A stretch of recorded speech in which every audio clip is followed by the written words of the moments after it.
In any given classroom, you are likely to find many different learning styles. A learning style is a student's preferred way of working and learning. One of these learning styles is the intrapersonal learning style.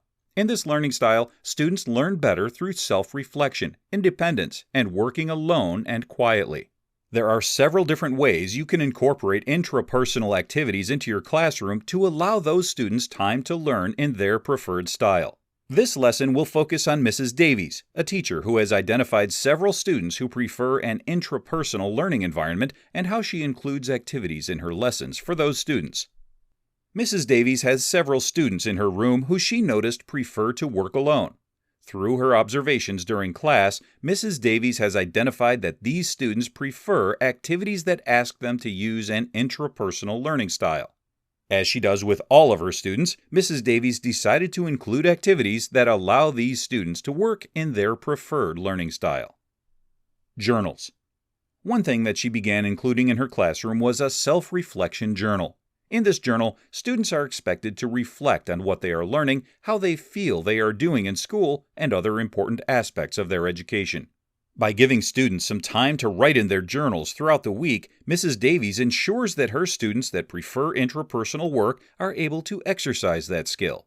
She also helps other students practice self-reflection, as it is a useful skill for any student to have, regardless of their learning style. Alone time activities. Intrapersonal students often work better independently, so Mrs. Davies gives students the chance to complete some activities quietly on their own. For example, certain activities might require students to work in groups. For these activities, Mrs. Davies also gives her intrapersonal learning students the opportunity to work alone. Independent research. Additionally, Mrs. Davies includes more activities in which students seek out new information independently. For these activities, students are essentially teaching themselves through research. Mrs. Davies gives her students a general idea of what the topic is, and students are responsible for seeking out as much information as they can. Self-assessment. When it comes to assessment, Mrs. Davies sometimes lets her students judge their own strengths and weaknesses. Doing this is something students who prefer an intrapersonal learning style will excel at, as it is a form of self-reflection. These students are very good at looking inward to determine their strengths and weaknesses. Allowing them a say in their own assessment will help them learn better. Different learning styles.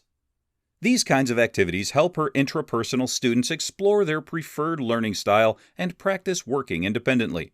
They also help other students learn to work independently and work outside of their own comfort zones. Teaching to multiple learning styles means balancing all of the styles at once.